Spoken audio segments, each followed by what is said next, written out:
watching The Producer's Room, a streaming web series featuring the creators behind the hit songs of today's music industry. Songwriters, music producers, and artists discuss their creative process as well as examining current issues and technologies in today's rapidly changing music business. Your host is producer, songwriter, and educator Dave Tuff. Welcome to The Producer's Room.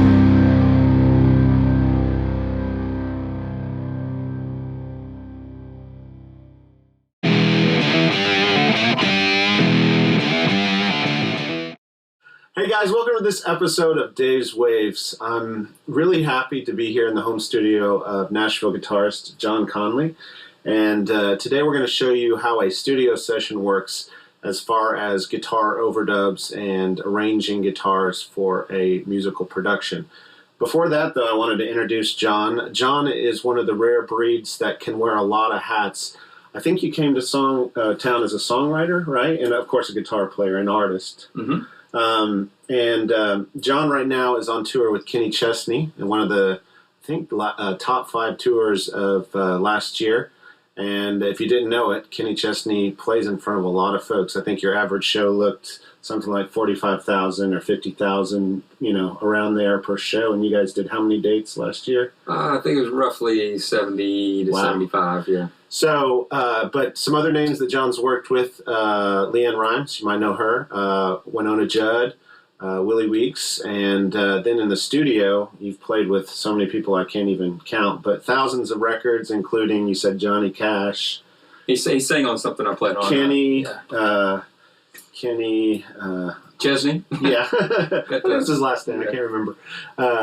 And so many others I can't even count, but thousands of records. So once again, Jon and I have been working together for more than 10 years now. I moved to town, and we were on a session together, and I just loved his playing, and I think we've established a relationship, and we're so comfortable now. I just come over to his house and record, and I think, first of all, when you see this process and how we're working together, this is really how a lot of the work's done nowadays. I mean, I know in Nashville we do tout ourselves as being one of the few places where guys can come in a room and play together. However, in certain situations, you need to do some overdubs or recording at someone's home studio, and luckily, most people, at least in Nashville, that are musicians or producer types, have some type of home recording setup, and I love working on Jon's setup here. He has nice Neve-style preamps and microphones and guitar cabinets, so sometimes it's actually easier to come to the musician's house because they have all their gear. If I need a banjo part, Jon can play it. If I need a fiddle part, Jon can play it. If I need a 12-string guitar part, Jon can play it. And all his instruments are here. That makes it really nice. So anyway, you'll see the recording process here in just a minute. But I wanted to talk a little bit, Jon, just because he is one of those few guys that has really done it all, about your career and how the scene's changed in Nashville since you've been here. But where are you originally from? Well, I was born in Jonesboro, Arkansas, and I lived in Kennett, Missouri for 8 years. Missouri, yeah, that's right. Go Cardinals. Yeah. And in Paragould, Arkansas for 10 years. So, and then by the time I was, math's not quite adding up here, but 18, 19 years old, I moved over to Branson and worked up there for about 40 years. So you started out as a live guitar player. Were you singing too on that? Because I know you sing, and that's an asset we can talk about too, being a live guy. But were you singing on that gig and playing guitar, or were you just playing guitar for a Branson show? Or both. Okay. Both. In fact, it's funny that you mentioned singing, because I just found this out recently that I got back in touch with my guitar teacher, Hoyt Wooten. Yeah. I took lessons from him when I was... You always told me great things about him.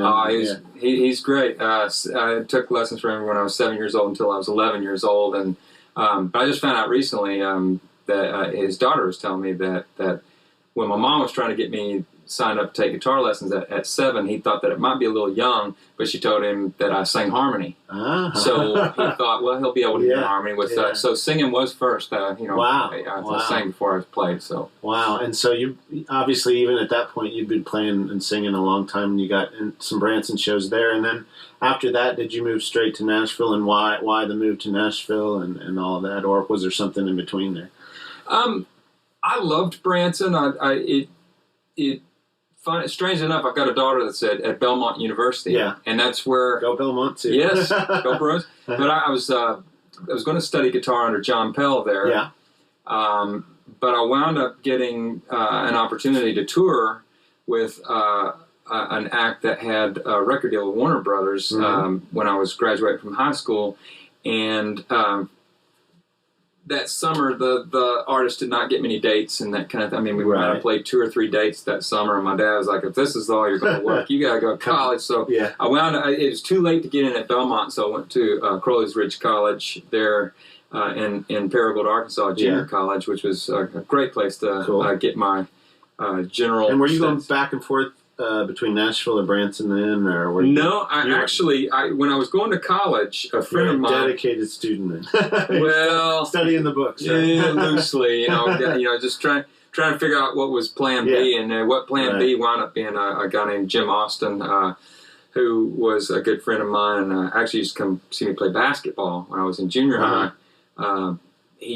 When he found out I played music a few years later in high school, he would come see me. He was just one of those teachers and coaches that would encourage kids, that showed interest in something. And so he got me in touch with some people in Branson, and I got a job over there. And so that kind of wound up being my college, if you will, because I was there for 4 years and got to, basically study under Tom Brumley. He's one of the greatest steel players ever, and his dad wrote "I'll Fly Away," Albert E. Brumley, and so it worked with Buck Trent, who was an innovator on electric, and basically was involved in creating the electric banjo and a lot of things. So it was really a great time. But the only thing that I noticed about Branson at that time is that there wasn't a lot of publishing and songwriting. And recording going on there. Right. Now they're starting to build studios, and they had a studio there that was a really good studio, but it just wasn't like over here in Nashville where people all the time people are recording. And I've always loved recording, and so Branson was extremely beneficial and entertaining, learning about entertaining. You built those chops, and you built I learned playing in front of people and learned from some of the greatest musicians in the world. Entertaining, absolutely, but. Over here, I felt like I had a better opportunity to be involved in the creation part of it, of writing songs, recording songs. And Branson was more about most of the stuff that you played there had already been recorded already, and you were interpreting instead or someone else's creation. That's exactly, and you still can do that here in Nashville as well. But I just felt like there was more opportunity on that end, and so. So that's why I moved here, and I had friends that allowed me to come back and forth, and kind of, Mark Allen Springer was a guy that helped me a lot. And that's what they say sometimes for people wanting to move here, come and kind of try it out, and if you try it out a few times and it's working for you, then maybe make the jump. I don't know. I mean, is that kind of what you did? Or? Well, a guy do you named have mixed feelings on that? No, I still tell people this. The reason why I moved here, because I was coming back and forth, like what we were just talking about. I was playing with a guy named Eric Horner, and he got me enough work in the studios and where it made more sense to live here than to be coming back and forth. And that's the point you kind of decide to pull the trigger and make the move and all that. I think for me, I mean, I can see why some people would maybe.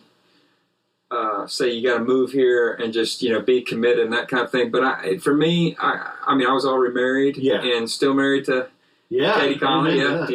That's right. But I kind of didn't feel right about just moving her over here with nothing. No so family and all that. So I just came back and forth, and then it made sense to move here. Right. So you've moved to Nashville, and you were starting to play in the studio, starting to write. What comes next in your journey of wearing all these hats? I think that's important of your story, is that you're doing all these things to survive, and then also not only survive but make a living in this industry.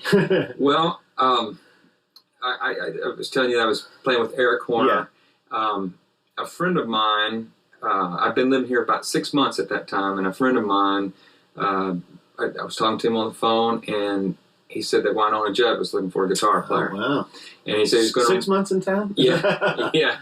But, and it's so funny because I really didn't think I had a chance of getting it, at all. I was just excited I was being considered, And so he threw my name in, but I never heard from the musical director, who was Willie Weeks, and I called. Kent Wells is the guy that was referring me. In fact, his son Derek is really doing great as a session player here in town. And Kent plays with Dolly Parton, has been with her for years, and is a phenomenal guitar player himself. So I've always respected Kent as a player. So to have him, in my corner, like believing in me like that was a really vote of confidence for me. And I called Kent and I said, man, I never heard from Willie. He said, well, man, I'm going to do something I normally don't do. I'm going to give you his number, because I think if you get a chance to be heard, he said, that's half of it in this town. And that's something that I would encourage people that, wherever you are, just anytime you have a chance to play, make it count, because you never know what's going to happen. And, but so he gave me his number. I called him, and, Willie was kind of startled that I had gotten his number, and so I had to explain to him that, like, well, man, I heard you were looking for a guitar player, and he said, well, you just hired a guy. He said, well, you have my number. Well, that guy didn't work out. A few weeks later, he calls me, and he had me play my guitar over the phone. So so I had to play my guitar over the phone at first, and then got me together, and then with some of the band. Eddie Bears was playing drums at the time. Tom Bukovac had just been hired on guitar, and so it was the four of us, and Robert Bailey came in to sing vocals. He was one of the background singers, and he came in and sang vocals for us that day, and I got hired on that, and then from there, eventually Winona signed me to her publishing company. I wrote for her for 2 years. How did she find out that you wrote? Did it just kind of word of mouth that you were writing some good stuff, or is that a long story too? Funny enough, I had written something, and a person in her organization had I was wanting to get something to her, and I guess they didn't recognize me, and I was in her band, and so they said that I needed to go through the proper channels. I needed to go through the meet and greet at the show.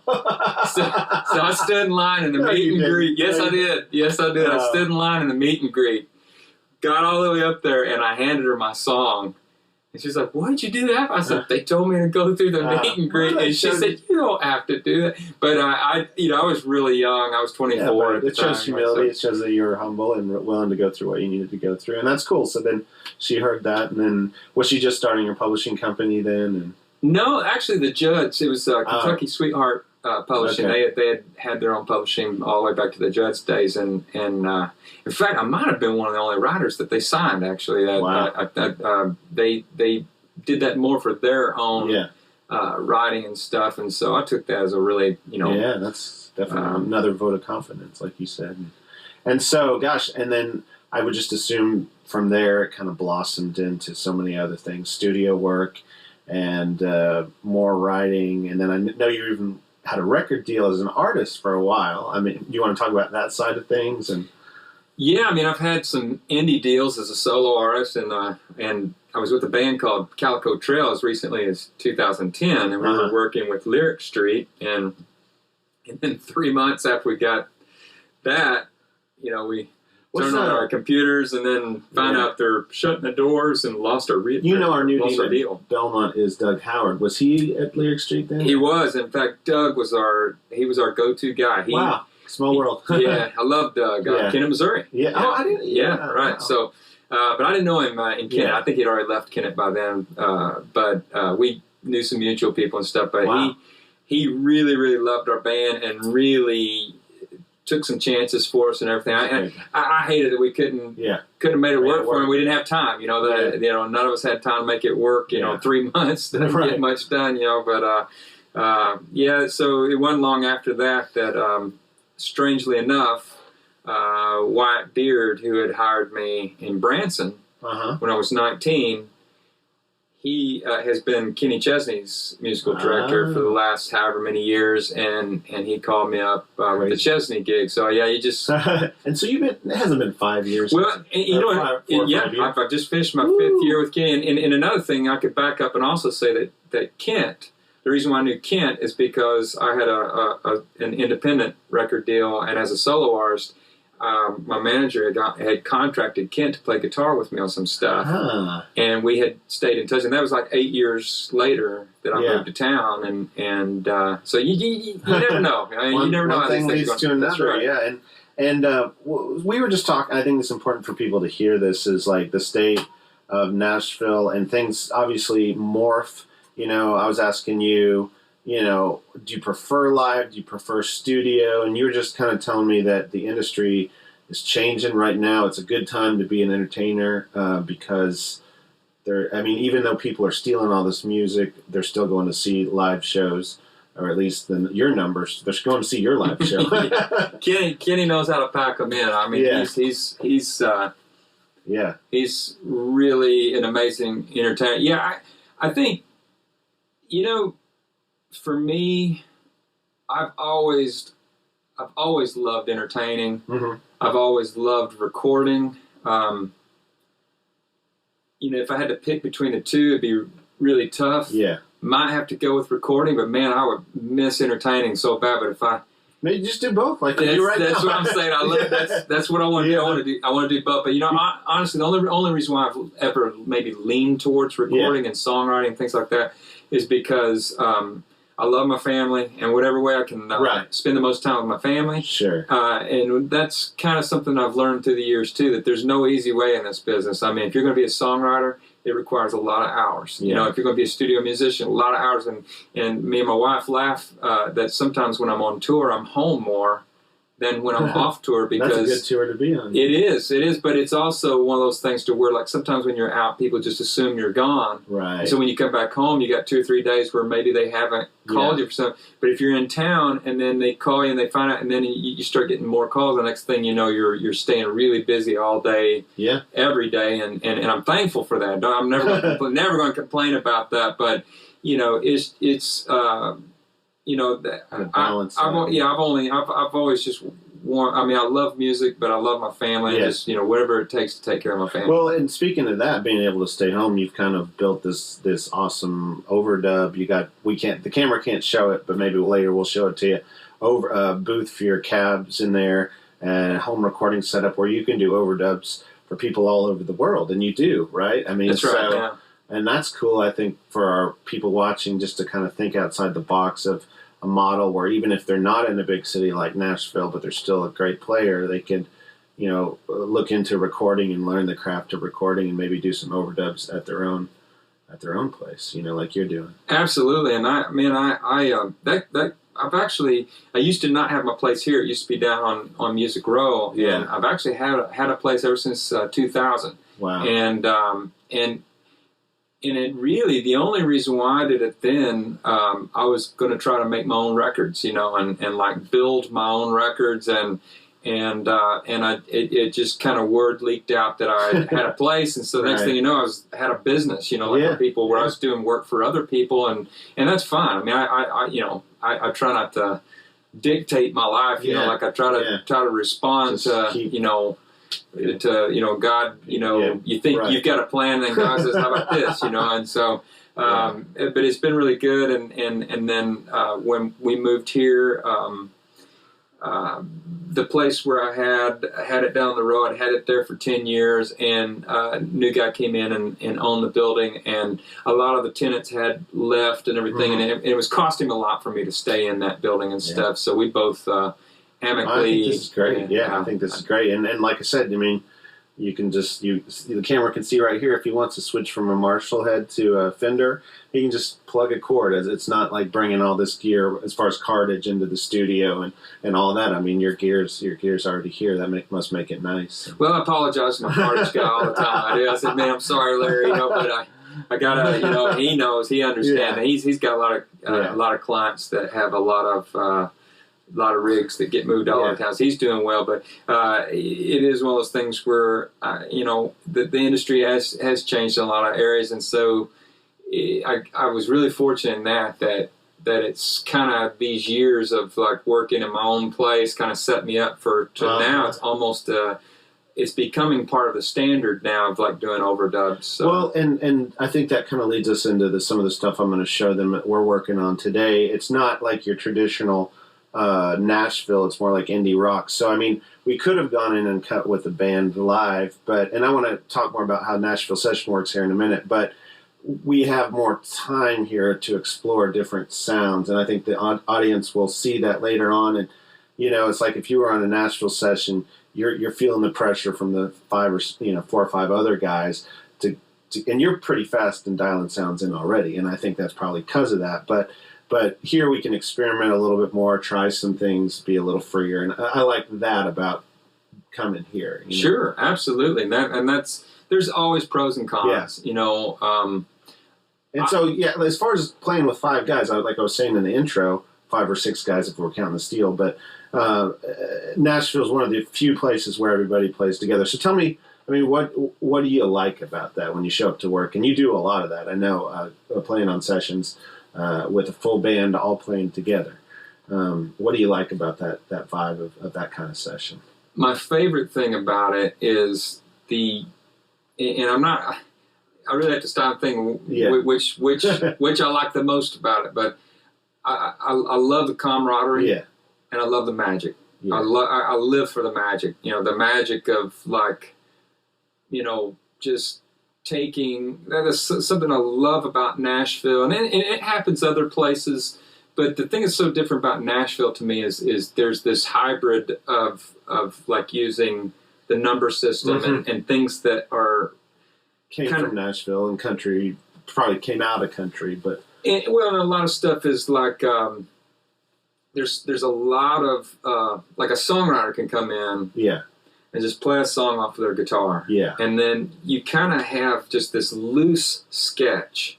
Right. It's not like you're reading down notation, so there's this loose sketch, and it's so exciting, to see that process of, like as being a songwriter, it's really fun to whether it's by myself or with another person, just out of nowhere pull something out of the universe, and then you have a song. But then you take that song and listen to guys kind of almost give birth to it all over again with their instruments and stuff. And there's something that happens. The difference that I can say about doing it on the floor, like with a tracking session, than building tracks, I look at it like, let's say there's 5 musicians. Yeah. That's like 5 guys getting together and kind of, hey man, how you doing? You're having this conversation. Yeah. And each guy, maybe one guy's a little more talkative than others, and but there's still the shape of the conversation is kind of it kind of evolves between the people. I think sometimes when you're building tracks, it's more like writing a letter to somebody. Yeah, like one-way communication. You record something, then you send it. Yeah. Then that person, it's like a chain letter, I like that. Then it's a good analogy, yeah. And it's cool. There's magic to that too. Right. And because the thing is sometimes you can hyper focus on one aspect of it, but there is some magic that happens when, like you say, you don't have time to work something, and you're responding like I see it happen with drummers and bass players a lot. Like if that gut feeling, like where you're what this guy's playing is changing what you're playing, whether you know it or not. As you're creating. Sure. That's great. And I do love that. But then I also do there's some things that here where you can really work on a line, and then that guy learns what you did, and then he capitalizes on that, and one at a time. There's and it's not people act like this is a brand new thing. I mean, there's guys like Stevie Wonder were doing this in the 70s. Sure. And I mean, Paul McCartney's been doing that kind of thing for years. On some of his records, and where you play Prince. All those, a lot of people that build one part at a time. And all those poor guys that can play every instrument themselves. Just kidding. All right, guys, thanks for watching this episode of Dave's Waves. Next week, we're going to be back with more Jon Conley. See you then.